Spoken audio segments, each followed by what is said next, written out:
ஆத்து நிறைய தண்ணி போனாலும் நாய் நக்கி தான் குடிக்குமான்னு ஒரு படத்துல செந்தில் வந்து ஒரு கவுண்டர் கொடுப்பாரு. அதுக்கு கவுண்டர் பண்ணி உடனே ஆமா நக்கி தான் குடிக்கும், அப்புறம் ஸ்ட்ரா போட குடிக்கும், நாயோட வாய் அமைப்புக்கு அது அப்படிதான் குடிக்கும்வாரு. உடனே செந்தில் வந்து நாயை குளிப்பாட்டி நடுவீட்டில் வச்சாலும் அது வாழாட்டுமான்னு. நாய் வாழாடுன்னு தெரியல, அப்புறம் அதை குளிப்பாட்டி நடுவீட்டில் வைக்கிறீங்க என்ன சொல்றேன். என்னடா சம்பந்தம் இல்லாம பழமொழி சொல்றீங்க. கழுதிக்கு தெரியுமா கற்பூர வாசனைன்னு சொல்றது? கழுதிக்கு கற்பூர வாசனை என்னடா தொடர்பு இருக்கு? கழுதை எந்த நூற்றாண்டு, கற்பூரம் எந்த நூற்றாண்டு? கற்பூரம் கெமிக்கல், அது இந்த நூற்றாண்டு, அதுக்கு வாசனை தெரியணும். அப்படி தெரிஞ்சு அது என்ன செய்ய போகுது? இப்படி பழைய பர்னிச்சர்களை சல்லி சல்லியா உடைப்பதா இருக்கட்டும். இன்னொரு படத்துல வெட்டியானா இருப்பாரு கவுண்டமணி, அதுல அவர் பிள்ளையை கூட்டிட்டு பள்ளிக்கூடத்துக்கு படிக்கிறதுக்கு அழைச்சிட்டு போவாரு.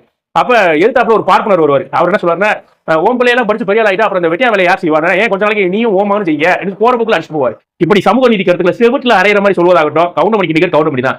பேச வேண்டிய இடத்தில் பேச வேண்டியதை எந்த சமரசமும் பண்ணி யார் எப்படி பொன்புடுவாங்க, யார் கவலைப்படுவாங்கன்னு நினைக்காம உடனே அடிச்சு பேசிடுவாரு. சினிமால காசுக்காக நடிக்கிறேன், நீ டிக்கெட் வாங்கி காசு கொடுத்து சினிமா பாக்குற, திரையரங்கத்தோட உனக்கு எனக்கு தொடர்பு கொடுத்துருச்சு, அதுக்கப்புறம் நான் வேற நீ வேற என்று ஊடக வெளிச்சத்துக்கு ஒதுங்கி இருப்பதாக இருக்கட்டும். அப்படி பார்க்கும்போது இவர் அந்த காலத்து அஜித் என்றே சொல்லலாம். இன்றைக்கு